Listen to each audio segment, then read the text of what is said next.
Start करें sir. जी अस्सलाम वालेकुम। आज का हमारा टॉपिक लिपिड्स। सबसे पहले इनको डिफाइन करेंगे लिपिड्स को।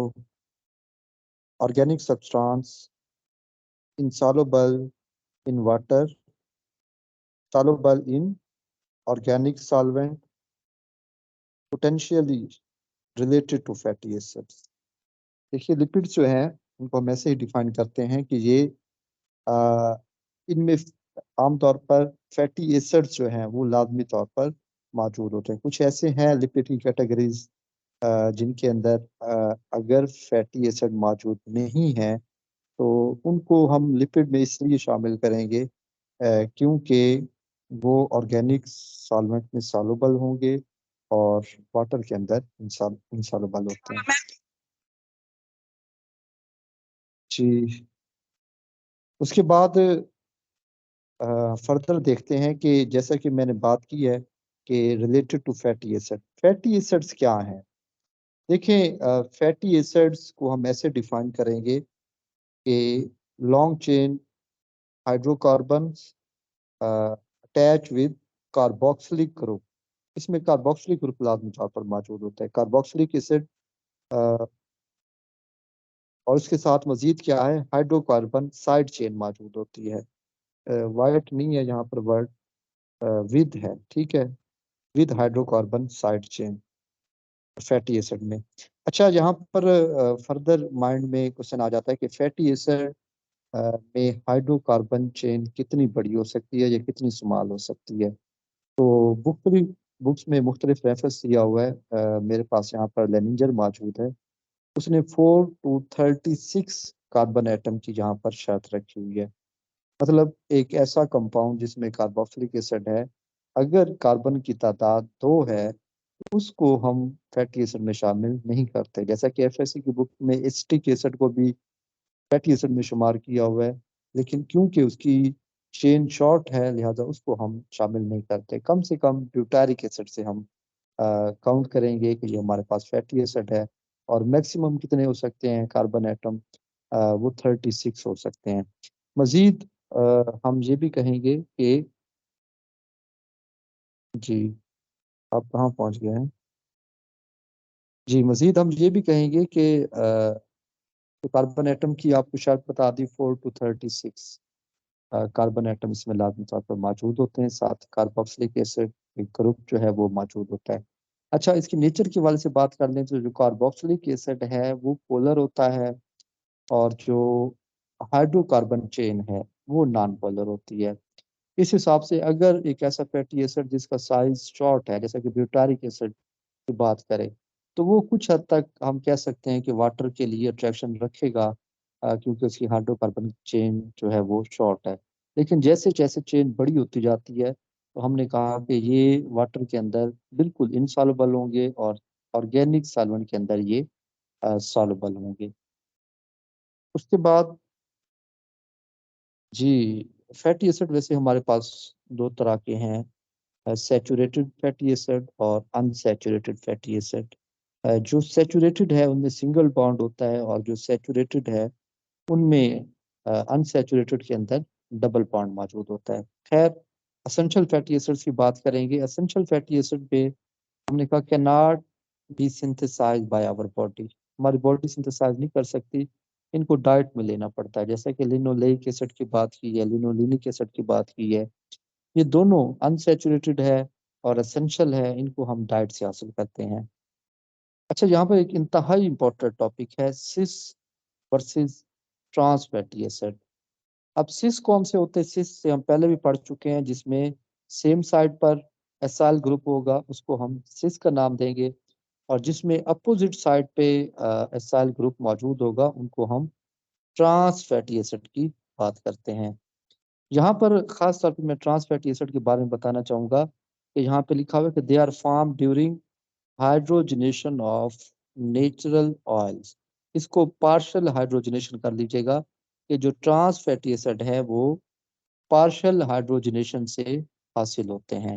यानी कि जो नेचुरल ऑयल्स हैं उनकी अगर हम पार्शियल हाइड्रोजनेशन करेंगे तो उससे ये ट्रांस फैटी एसिड हासिल होते हैं। अब ये हाइड्रोजनेशन का वर्ड तो आपने सुना हुआ है पहले भी। ये पार्शियल हाइड्रोजनेशन क्या होती है? देखिए, हाइड्रोजनेशन से मुराद कि किसी भी डबल बॉन्ड के अंदर अगर आप हाइड्रोजन को ऐड करके उसको अनसैचुरेटेड से सैचुरेटेड में कन्वर्ट करते हैं, इसको हम नाम देते हैं हाइड्रोजनेशन का। अब ये पार्शियल या कंप्लीट कैसे हो सकती है? अगर जितने तमाम के तमाम, अगर किसी चेन के अंदर तमाम के तमाम जो डबल बॉन्ड है उनको आपने सिंगल बॉन्ड में चेंज कर दिया तो वो कंप्लीट हाइड्रोजनेशन है। लेकिन अगर आप चंद एक को क्या करते हैं, इतनी हाइड्रोजन ऐड करें कि चंद एक को आप डबल बॉन्ड को सिंगल में कन्वर्ट करते हैं, कंप्लीट को ना करें, तो इसको पार्शियल हाइड्रोजनेशन का नाम देते हैं। अच्छा, पार्शियल हाइड्रोजनेशन से हमारे पास क्या हासिल होता है, कंप्लीट हाइड्रोजनेशन से हमारे पास क्या चीज़ हासिल होती है, इसको समझना ज़रूरी है। आपने आमतौर पे ना मार्केट के अंदर जिसे कहते हैं कि बटर देखा होगा। तो जो बटर है उसके ऊपर आमतौर पे लिखा होता है ये मार्जरीन है, ठीक है। जो मार्जरीन है ये पार्शियल हाइड्रोजनेशन से हासिल होती है, और आप सोच नहीं सकते कि आपके लिए किस हद तक नुकसानदेह है, क्योंकि ये पार्शियल हाइड्रोजनेशन से ट्रांस फैटी एसिड बनते हैं, और ट्रांस फैटी एसिड जो है वो आपके हेल्थ को बहुत काफ़ी हद तक ख़राब करते हैं। कैसे?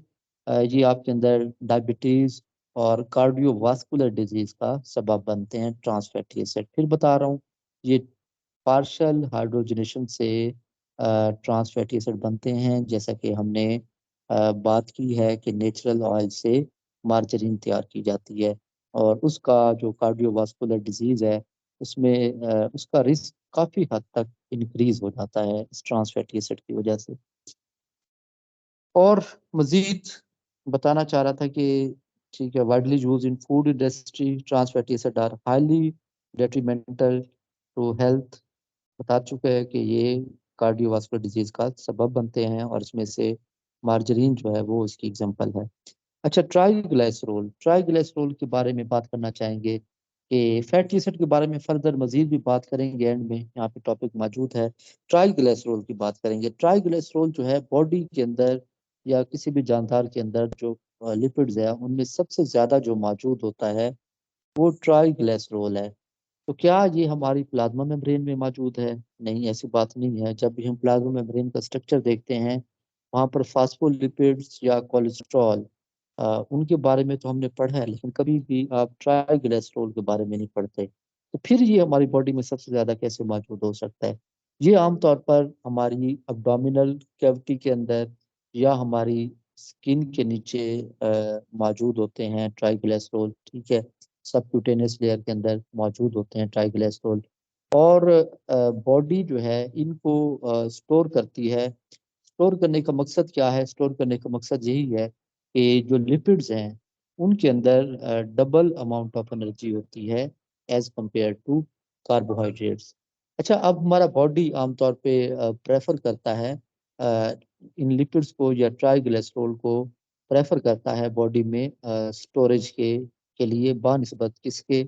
कार्बोहाइड्रेट, जैसा कि ग्लाइकोजन। मतलब आपने देखा होगा ग्लाइकोजन जो है वो बॉडी में बहुत कम ही स्टोर होती है। ज्यादातर आपकी बॉडी के अंदर ये लिपिड्स ही बनते हैं, ये स्टोर होते हैं। हमारी बॉडी क्यों प्रेफर करती है लिपिड्स को बानिस्बत कार्बोहाइड्रेट्स के? मतलब आप आम रूटीन में भी अगर खाना खाते हैं, जैसे चावल खाए, रोटी खाई, तो उसमें कार्बोहाइड्रेट्स मौजूद है, पॉलीसेकेराइड मौजूद है।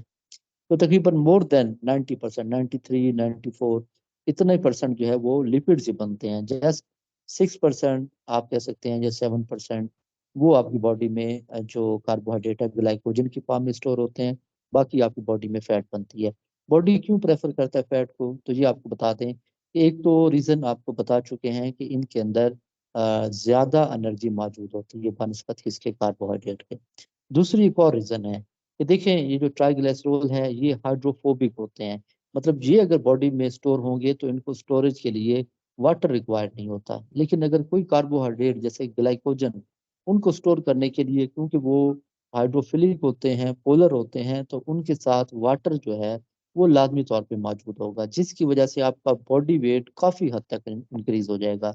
मतलब अगर आपका बॉडी अभी वेट 70 है, और अगर आपका बॉडी प्रेफर कर रहा है लिपिड्स को, तो तब 70 है। अगर ये प्रेफर करता है कार्बोहाइड्रेट जैसे ग्लाइकोजन या दूसरे मालिक्यूल्स को, तो तब आपका बॉडी वेट काफ़ी हद तक मतलब एक मुतात अंदाजे के मुताबिक कह रहा हूँ कि एटलीस्ट 20 to 30 kg तक मजीद इंक्रीज हो जाता। किसकी वजह से? वाटर की वजह से। वॉल्यूम भी आपकी बॉडी का इंक्रीज हो जाता। तो ये बताया कि most abundant group of lipids हैं ट्राइग्लिसरॉल, और कहाँ स्टोर होते हैं। मजीद सिंपल दो इनके टाइप्स है, एक है सिंपल ट्राइग्लिसरॉल और दूसरे हैं हमारे पास मिक्स ट्राइग्लिसरॉल। जो सिंपल है, नाम से जाहिर है, इनमें एक ग्लिसरॉल का मॉलिक्यूल होता है और 3 फैटी एसिड होते हैं। अगर same type of fatty acid है तो आप इसको नाम देंगे सिंपल ट्राइग्लिसरॉल का। लेकिन मिक्स्ड ट्राइग्लिसरॉल में क्या होते हैं? उसमें same kind of fatty acid नहीं होते। आमतौर पे जो कार्बन 1 है उस पे सैचुरेटेड, जो कार्बन 2 है उस पे अनसैचुरेटेड, और जो कार्बन 3 है उस पे सैचुरेटेड या अनसैचुरेटेड हो सकता है। अच्छा, उसके बाद एक और यहाँ पे फिनोमिना है रेंसिडिटी का। ये रेंसिडिटी क्या है? इसमें भी आपको थोड़ा इंटरेस्टिंगली बताता चलूं कि मेरे कुछ दोस्त है जो फाइनेंशियली इंतहाई स्ट्रांग है, तो वो खाने में आमतौर पर घी इस्तेमाल करते हैं, ऑयल यूज नहीं करते। तो मैंने उनको ना बड़ा इस पे हैरान होकर पूछा कि यार आप लोग ऑयल क्यों नहीं यूज करते? तो उससे हेल्थ के रिस्क कम है। घी यूज करने से भी आपको पता है कि आमतौर पर लो डेंसिटी लिपोप्रोटीन आपकी बॉडी में इंक्रीज हो जाते हैं। लो डेंसिटी लिपोप्रोटीन क्या है, इसको फर्दर बात करेंगे। खैर, उनका आंसर ये था कि जो ऑयल है, ऑयल अगर हम यूज करते हैं तो उससे घर फैमिली मेंबर जो है वो खाना पसंद नहीं करते। तो उसकी रीजन क्या होती है? ऑयल यूज करने की आप देखें, यहाँ पे लिखा हुआ है deterioration of fats and oil resulting in unpleasant taste. Fats containing unsaturated fatty acid are more susceptible to rancidity. मतलब अगर आप खाने में ऑयल यूज कर रहे होते हैं तो हम कहते हैं कि उसके अंदर अनसैचुरेटेड फैटी एसिड होने की वजह से ऑयल के अंदर तो जो टेस्ट है खाने का आमतौर पर खराब होने लग जाता है, जिसकी वजह से लोग ऑयल को प्रेफर नहीं कर रहे होते, घर में घी को प्रेफर कर रहे होते हैं। Rancidity occurs when fats and oils are exposed to air, light and bacteria. अच्छा, एक और फिनोमेना इस तरीके से करेक्टर है स्पोनिफिकेशन का। Hydrolysis of triacylglycerol by alkali to produce glycerol and soap. ये स्पोनिफिकेशन का भी आमतौर पे आपसे पूछ लिया जाता है, तो ये भी आपको इसमें एक इसकी प्रॉपर्टी पता होनी चाहिए। जी नेक्स्ट। जी, जहाँ पर आपको एक जनरल स्ट्रक्चर बताया हुआ है ट्राई एसाइल ग्लिसरॉल का, जिसमें एक ग्लिसरॉल का मॉलिक्यूल है जो इसका बैकबोन बना रही है, और उसके अलावा 3 जहाँ पर आपको फैटी एसिड बताए हुए हैं। ठीक है, कार्बन 1 पे, कार्बन 2 पे और कार्बन नंबर 3 पे। ये इसकी आपको डिस्क्रिप्शन ऑलरेडी मैं बता चुका हूँ। फास्फोलिपिड्स की तरफ बात करते हैं। फास्फोलिपिड्स जब भी इनका नाम आता है आप लोग को अच्छे से पता है कि आपकी प्लाज्मा मेम्ब्रेन में ज्यादातर मोस्टली जो है ये फास्फोलिपिड्स जो है वो मौजूद होते हैं। Phospholipid compound lipid containing phosphoric acid in addition to fatty acid, nitrogenous base and alcohol. तो जो आपकी बुक में, एफएससी की बुक में एक लेसिथिन की एग्जांपल दी हुई है। तो लेसिथिन में क्या है? फैटी एसिड है, उसके अलावा ये इसकी टेल बना रहे होते हैं, एक ग्लिसरॉल का मॉलिक्यूल है और फास्फोरिक एसिड मौजूद है। और फास्फोरिक एसिड, ये मैंने स्ट्रक्चर यहाँ पे ड्रा किया है फास्फाटाइडिक एसिड का। ठीक है, फास्फाटाइडिक एसिड, जो फास्फाटाइडिक एसिड है उसी से फर्दर फास्फोलिपिड बनते हैं। मतलब इसके साथ अगर मैं जो फास्फोरिक एसिड है इसके साथ दूं कोई बेस, जैसा कि कोलिन अटैच कर दूं, तो फिर क्या बन जाएगा? ये फास्फोलिपिड, जैसा कि लेसिथिन की एग्जांपल दी है, लेसिथिन आपके पास बन जाएगा। तो यहाँ पर स्ट्रक्चर जो ड्रा किया है ये फास्फाटाइडिक एसिड का ड्रा किया। जी नेक्स्ट आ जाते हैं लिपोसोम्स की तरफ। स्फेरिकल बॉडीज हैं जिनको नाम देते हैं लिपोसोम्स का। Spherical bilayer structure with aqueous interior is called liposome. ये माइसेल क्या है? Spherical cluster having polar head on the surface and non polar fatty acid directed toward the centre. मतलब लिपोसोम में और माइसेल के अंदर ये फर्क होगा कि जो लिपोसोम्स हैं वो लिपिड बाइलेयर होती है, जबकि माइसेल के अंदर हम कहते हैं कि सिंगल लेयर मौजूद होती है फास्फोलिपिड्स की। फर्दर देखते हैं स्टीरॉइड्स के बारे में। स्टीरॉइड्स क्या हैं?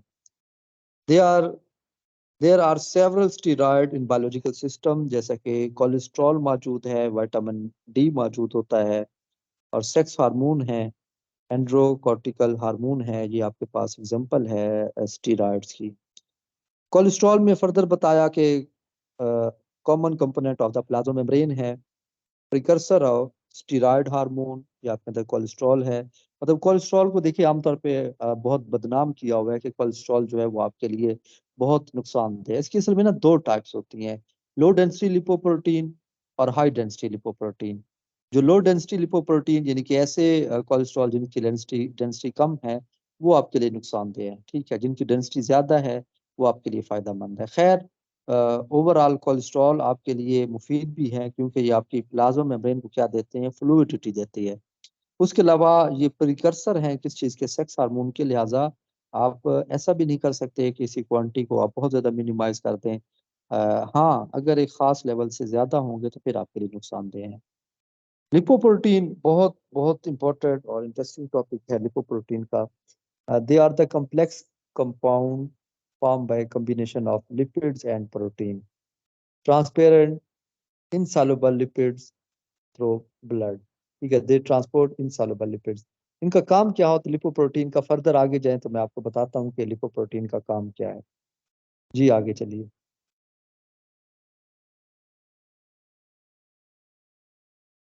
जी, यहाँ पे एक स्ट्रक्चर ड्रा किया हुआ है लिपोप्रोटीन्स का, बॉल पेन से ड्रा किया था। तो इसको देखिएगा कि इसके सेंटर में क्या मौजूद है। देखिए, इसके सेंट्रल में एस्टर मौजूद है, ठीक है, और ट्राई एसाइल ग्लिसरॉल, ग्लिसरॉल मौजूद है, और कोलेस्ट्रॉल एस्टर बिल्कुल सेंटर के अंदर ये मालिक्यूल मौजूद है। मतलब ट्राई एसाइल ग्लिसरॉल का और कोलेस्ट्रॉल एस्टर इसके सेंटर में मौजूद है। इसके गिर्द क्या मौजूद है? जो डबल सर्कल ड्रा किया हुआ है, वो आपके पास फास्फोलिपिड्स हैं, ठीक है। और बाहर क्या मौजूद है? बाहर इसके प्रोटीन की लेयर मौजूद है, जिसको एपोप्रोटीन का नाम दिया है। इसके अलावा इंटेग्रल एपोप्रोटीन भी इसके अंदर मौजूद होते हैं, और फ्री कोलेस्ट्रॉल लाजमी तौर पर लिपिड बाइलेयर के अंदर मौजूद होता है। ये चंद एक कंपोनेंट है इसके लिपोप्रोटीन के। Surface of phospholipid and free cholesterol जहाँ पे लिखा हुआ makes the complex soluble in aqueous solution. जी आगे चलिए।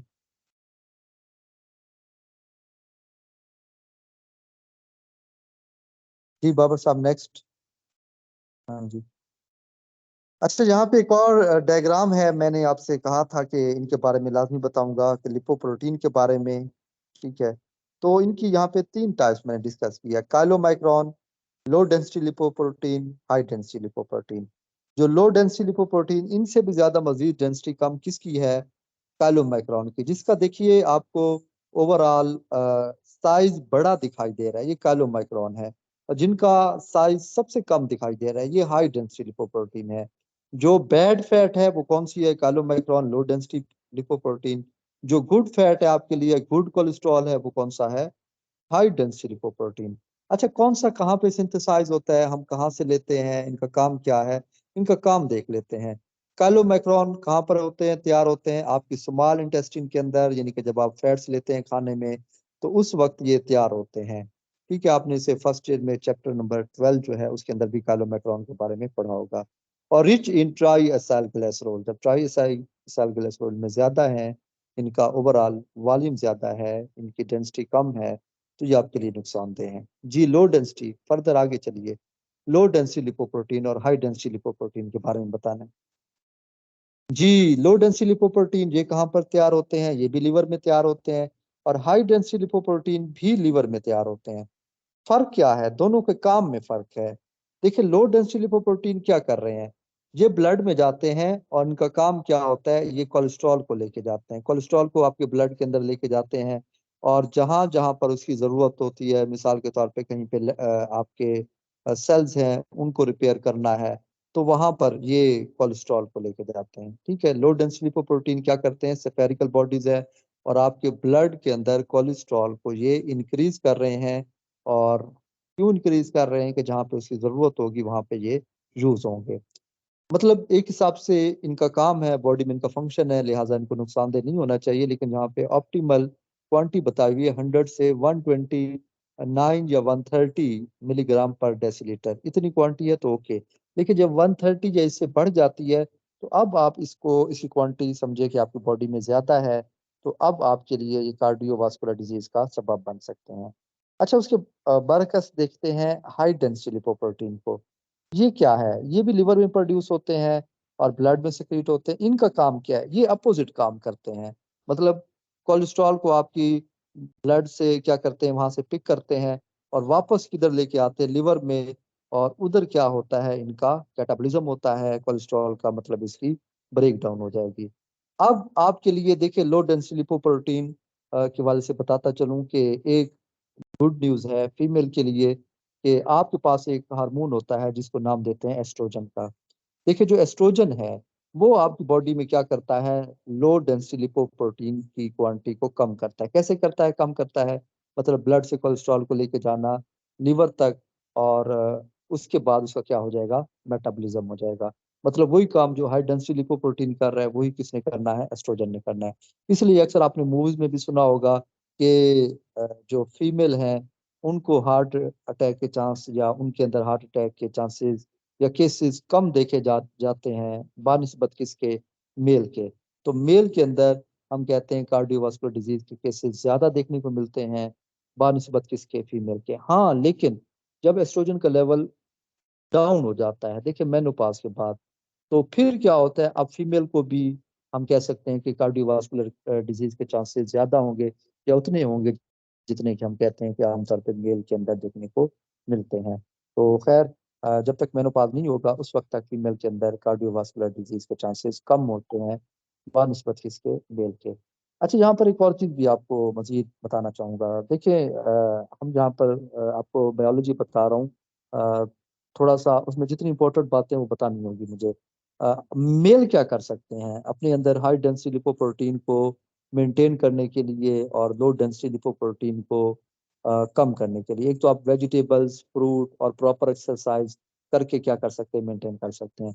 अच्छा, एक और चीज जो अल्कोहल की कंजम्पशन है, ठीक है, मतलब हमारे मुस्लिम कंट्रीज में तो हम कहते हैं हम नहीं यूज कर सकते, लेकिन दूसरे कंट्रीज के अंदर जो लोग विस्की वगैरह या अल्कोहल का यूज करते हैं तो वो उनके लिए हेल्थ के हिसाब से बेनिफिट है। मतलब अगर मॉडरेट ड्रिंकिंग करते हैं तो उसके नतीजे में भी क्या होगा, यही केस कि हाई डेंसिटी लिपोप्रोटीन इंक्रीज होंगे और लो डेंसिटी लिपोप्रोटीन जो ऐसी क्वांटिटी क्या होती है, कम होगी। ठीक है, तो मॉडरेट ड्रिंकिंग मेल फीमेल दोनों के लिए क्या है, फायदेमंद है। हाँ, अगर आप ड्रिंकिंग ज्यादा करते हैं तो फिर वो आपके लिए क्या होती है, नुकसानदेह होती है। यहाँ पर मजीद फिर ये कहूंगा कि देखिए कुछ चीजें ऐसी होती, इस्लाम ने अगर मना की होती, रोकी होती है, तो बाज़ औक़ात वो क्या होता है, अल्लाह ताला का हुक्म होता है। ठीक है, तो एक अल्लाह ताला का हुक्म है। बाकी हम ओवरऑल जो हेल्थ पे उसके इफेक्ट है वो आपको बता देंगे कि अगर आप अल्कोहल की कंजम्पशन करते हैं तो उसकी आपके ऊपर पॉजिटिव या नेगेटिव इफेक्ट क्या हो सकते हैं। अच्छा, उसके बाद यहाँ पर नेक्स्ट जो हमारे पास एक लिपिड की कैटेगरी है जिसको हम नाम देते हैं स्फिंगोसिन का। ये क्या है? स्फिंगोसिन अमाइनो अल्कोहल है प्रेजेंट इन स्फिंगोसिन। ऊपर टॉपिक था स्फिंगोमाइलिन। अच्छा, ठीक है। Amino alcohol present in sphingosine, they do not contain glycerol. उनके इनके पास ग्लिसरॉल नहीं होते। फिर क्या कुछ होता है इनके पास? दो हाइड्रोक्सल होते हैं, एक अमीनो ग्रुप होता है और उसके साथ क्या होती है, लॉन्ग चेन फैटी एसिड होती है। सेरामाइड और स्फिंगोमालिन और स्फिंगोसिन, इनमें फर्क क्या होता है, ये मैंने यहाँ पर स्ट्रक्चर के अंदर आपको खास तौर पे दिखाया हुआ है। ठीक है, तो ये जो राइट पे आपको स्ट्रक्चर दिखाया है, अ, कहाँ है स्ट्रक्चर? जी, देखिए ये जो ऊपर आपको, जी ये वाला स्ट्रक्चर जो यहाँ पर बिल्कुल आप कह सकते हैं कि पिंक कलर में, ठीक है, पिंक कलर कह सकते हैं या आप इसे कौन से, माल्टाई, हाँ माल्टाई कलर में जो आपको स्ट्रक्चर दिखाया हुआ है ये स्फिंगोसिन का स्ट्रक्चर है। ठीक है, और जो ब्लू कलर में फैटी एसिड ऐड किया हुआ है, जब आप इसके साथ फैटी एसिड या आप ऐड कर देते हैं तो अब आपके पास ये क्या बन गए हैं, सेरामाइड। मतलब सेरामाइड में और स्फिंगोसिन में क्या फर्क है?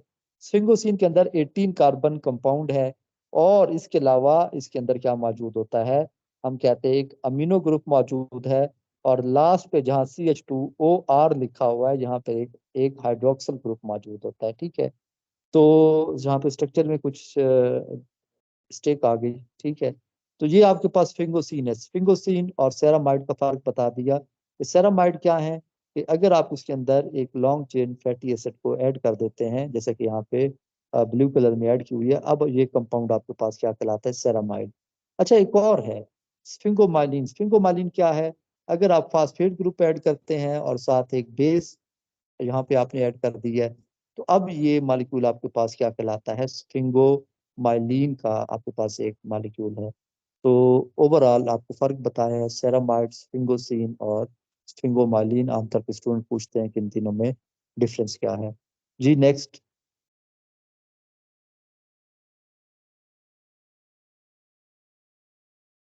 जी बाबर साहब, नेक्स्ट पेज।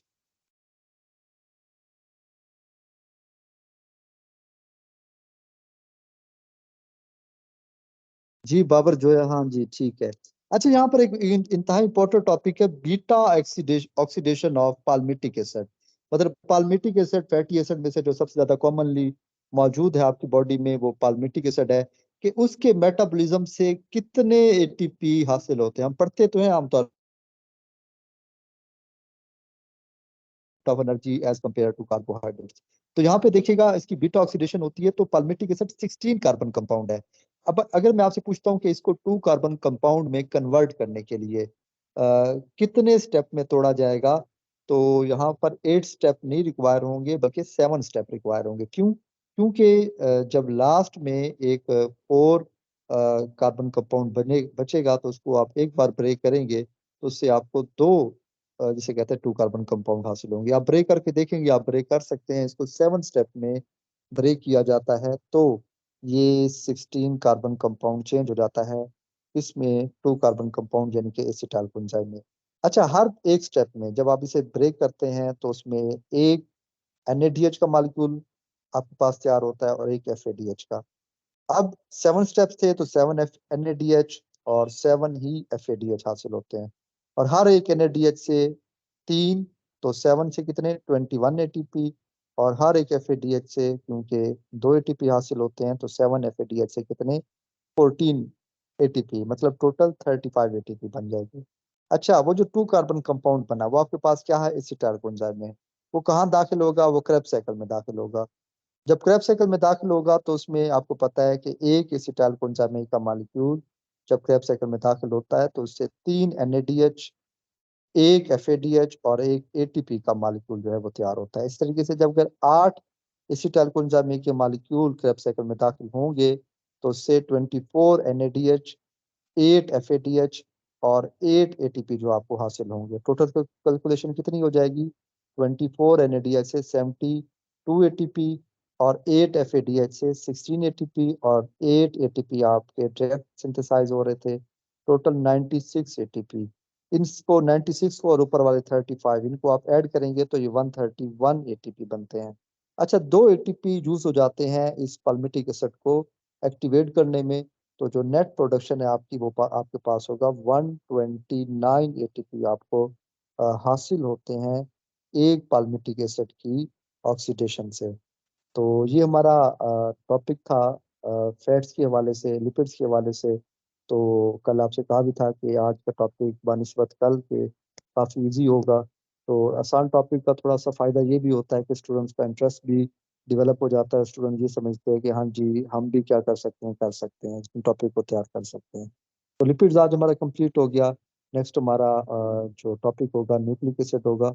किसी का कोई क्वेश्चन है यहाँ पर, तो आप लोग क्वेश्चन जो है वो रेज कर सकते हैं।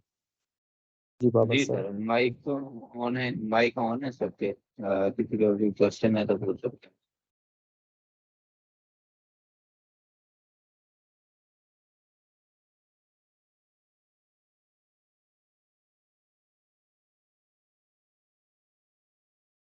फौजी अहमद ने हैंड जी रेस किया आप। हुआ है। जी, उनको हाँ, बता दें माइक कि वो दो है सबके, पूछ सकते हैं। वो उनको बता देना कि वो अनम्यूट कर दें। हाँ, उनका अपना माइक अपनी साइड से म्यूट है। और ये हमारा आप माइक अपना जी अनम्यूट कर दिया करके। उन्होंने, अनम्यूट कर दिया। जी अस्सलाम वालेकुम सर। जी, वालेकुम सलाम। सर मैं ये पूछना चाह रही थी कि लिपिड को हम माइक्रो मॉलिक्यूल्स में इंक्लूड करेंगे या मैक्रो मॉलिक्यूल्स में इंक्लूड करेंगे? ये कल भी आपको बता दिया था कि मैक्रो मॉलिक्यूल्स में ही सर मैंने कल क्लास शामिल नहीं होते ली हैं। थी। अच्छा, चलें ठीक है। कल आपने पहले ये कहा कि क्लास नहीं होगी, तो मुझे लगा कि शायद नहीं होगी, तो फिर मैंने चेक ही नहीं किया दोबारा। तो वो तो मुझे अच्छा बाद में ठीक पता है। चला कि कल भी लेक्चर हुआ है। जी जी, मैं कभी छुट्टी नहीं करता होता। Okay sir. सर जी। काइंडली इसको थोड़ा एक्सप्लेन कर दें कि हम इसको किस बेस पे माइक्रो मॉलिक्यूल्स या मैक्रो मॉलिक्यूल्स में रखेंगे। हाँ और ये जी, जो उसके आपने लिए जो जो एक क्राइटेरिया है वो 10,000 डाल्टन है। उससे जिनका मॉलिक्यूलर वेट ज्यादा होता है तो उनको हम मैक्रो में शामिल करते हैं। ठीक है, इवन के ग्लूकोज वगैरह ये तो माइक्रो में आते हैं, लेकिन उससे जो बड़े मॉलिक्यूल होते हैं, ठीक है, 10,000 डाल्टन से ज्यादा, उनको हम मैक्रो में शामिल करते हैं। जैसे कि आपके पॉलीसेक्राइड वगैरह हो गए, ये लिपिड्स वगैरह हो गए, न्यूक्लिक एसिड वगैरह, ये सारे इसमें आते हैं, मैक्रो मॉलिक्यूल्स में आते हैं। सर एक टर्म आपने माइसेल्स बताई है, वो भी थोड़ा एक्सप्लेन कर दें, उसमें भी कंफ्यूजन है मुझे। हाँ, देखें, दो चीजें हैं। एक आपके पास लिपोसोम में माइसल की टर्म यूज हुई थी, और एक दूसरी टर्म यूज हुई थी, उसको जरा रिपीट कीजिएगा। माइसल के साथ मैंने कौन सी टर्म यूज की थी, बाबर साहब बैक पे जाइएगा जरा, उसमें दोनों को कंपेयर करके आपको। जी, यहाँ पर ठीक है, एक है लिपोसोम और दूसरे आपके पास माइसेल हैं। ठीक है, तो जो लिपोसोम क्या है, आप इसको ऐसे समझ ले कि अगर आपके पास प्लाज्मा मेम्ब्रेन मौजूद है, ठीक है जी, प्लाज्मा मेम्ब्रेन है, आप उसे क्या कर देते हैं, यानी कि जो फोल्ड कर देते हैं, ठीक है, फोल्ड करने से वो जो स्फेरिकल स्ट्रक्चर बनता है, बॉल लाइक स्ट्रक्चर, या आप इसे कह सकते हैं सेल के अंदर जैसे मौजूद है, उसको हम लिपोसोम का नाम देंगे। लेकिन अगर ये डबल लेयर ना हो, प्लाज्मा मेम्ब्रेन डबल लेयर ना हो, सिंगल लेयर हो, तो फिर अगर आप इसे फोल्ड करेंगे तो जिस तरीके से कि जो हाइड्रोफिलिक है वो आउटवर्ड और हाइड्रोफोबिक इनवर्ड मौजूद होंगे, तो इसको हम नाम देते हैं किस चीज का, माइसेल का। Okay sir, thank you. जी जी, अंडरस्टैंड कर दिया होगा आपने कि जो प्लाज्मा मेम्ब्रेन या सेल है, इसको आप जी समझ जी। सकते हैं लिपोसोम के तौर पे। लेकिन अगर आप इसकी इनर लेयर रिमूव कर दें, प्लाज्मा मेम्ब्रेन की इनर सिर्फ आउटर मौजूद है, तो फिर आपके पास ये क्या कहलाएगा, ये माइसेल कहलाएगा। सर आउटर लेयर हाइड्रोफिलिक होगी ना, हाँ हाइड्रोफोबिक होगी मेरे ख्याल से हाँ आउटर लेयर, हाँ और जी, इनर लेयर जो हाँ है वो जी, हाँ जी। हाइड्रोफिलिक होगी। देखिए, इसमें ना जो बात करते हैं, अगर हम किसी भी लेयर की बात करेंगे, आउटर की भी या इनर की, तो आप ये देख लें कि जो इनर है उसका इनर वाला साइड जो है वो हाइड्रोफिलिक होता है, जो दरमियान वाला वो दोनों का हाइड्रोफोबिक है। आप देख लीजिएगा जहां पर टेल मौजूद है, देखिए जहां पे टेल मौजूद है, जहां पर मैंने एक लिपोसोम का जो स्ट्रक्चर ड्रा किया था लिपोसोम का, ठीक है, तो वहां पर जी आपने देखा होगा कि टेल जो है ना दोनों की, यानी कि बाहर वाली लेयर की भी, अंदर वाली की लेयर्स की भी, उनकी टेल कहाँ पर मौजूद है, दरमियान में मौजूद है। तो वो क्या होगी, हाइड्रोफोबिक होगी। हेड जो है इनका वो हाइड्रोफिलिक होता है। ओके, जी थैंक यू सर। जी, किसी और को क्वेश्चन? कल वाला लेक्चर शेयर कर दीजिए काइंडली अस्सलाम कॉन्टेक्ट। वालेकुम सर। जी वालेकुम सलाम। जी, जगन कल साहब, एक वाला प्रोस्टाग्लैंडिन्स एक टाइप है लिपिड्स की सर। हाँ हाँ वो मैंने कहा शायद आपने इस लेक्चर में डिस्कस नहीं की, अगर वो थोड़ा सा हम डिस्कस कर लेते सर। हाँ जी, ठीक है, असल में फिर टॉपिक थोड़ा सा वो हो जाता है, टफ हो जाता है। ठीक है, प्रोस्टाग्लैंडिन जो है उसके बारे में आपने भी पढ़ा होगा कि ये फीमेल के अंदर भी, मैं इसका एक फंक्शन बता देता हूँ कि अ, आमतौर पे हम पढ़ते हैं कि आमतौर पे मेंस्ट्रुअल साइकिल के दौरान जो पेन होता है तो वो इसी की वजह से होता है, प्रोस्टाग्लैंडिन्स की वजह से होता है। ये क्या करती है, ब्लड वेसल्स को कंट्रैक्ट कर देती है, जिसकी वजह से पेन होता है। इसके अलावा मेल के अंदर भी ये प्रोस्टाग्लैंडिन जो है, खासतौर पे प्रोस्टेट ग्लैंड जो है उनके अंदर ये प्रोड्यूस होते हैं। बाकी अगर आप इनका स्ट्रक्चर वगैरह देखना चाहेंगे तो आप उसे गूगल कर लेंगे, देख लेंगे। कुछ और भी टाइप्स थी, जैसे कि वैक्सीन वगैरह, वो भी इस वजह से शामिल नहीं की थी। तो फिर जो वैक्सीन तो बहुत सिंपल थी, और इसको थोड़ा इस वजह से शामिल नहीं किया था, मैंने कहा कि एफएससी लेवल पे टॉपिक नहीं है। स्ट्रिंगोसिन को इसलिए शामिल किया था क्योंकि वो मैं इधर बीएस को पढ़ा रहा हूँ, तो वहां पर ये टॉपिक था, इस वजह से मैंने इसको शामिल कर दिया था। जी नहीं सर, बहुत अच्छा ज़बरदस्त लेक्चर था, बड़ी मतलब चीज़ें उसमें अच्छी नई थी मेरे लिए भी, जो समझने के हवाले से थी। जी जी ठीक है। हाँ, खास तौर पे जिस तरह हाई डेंसिटी लिपोप्रोटीन, लो डेंसिटी लिपोप्रोटीन, पार्शियल हाइड्रोजनेशन, और ये चीजें जो है ना वो आमतौर पर मैं सुनता हूँ कि स्टूडेंट्स को पता होनी चाहिए।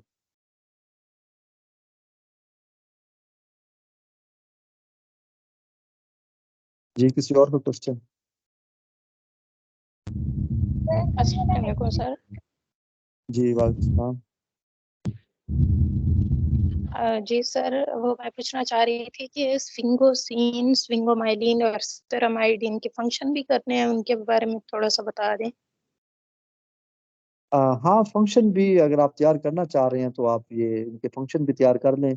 असल में जो सबसे ज़्यादा स्टूडेंट्स को इशू आता है वो इनके स्ट्रक्चर में, मतलब स्टूडेंट ये पूछते हैं कि इनके स्ट्रक्चर में क्या फ़र्क है, तो वो इनका स्ट्रक्चर जो है वो आपको बता दिया है, ठीक है। तो जब आप इन टॉपिक्स को तैयार करते हैं, ठीक है, तो आपने फंक्शन भी लाजमी तौर पे इनके तैयार करने होते हैं।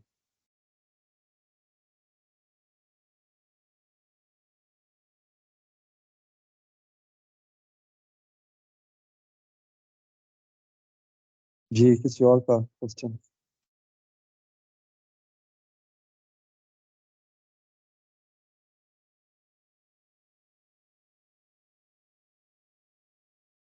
अगर तो आई हाँ थिंक और कोई क्वेश्चन नहीं है तो एंड करने पे जी ठीक है।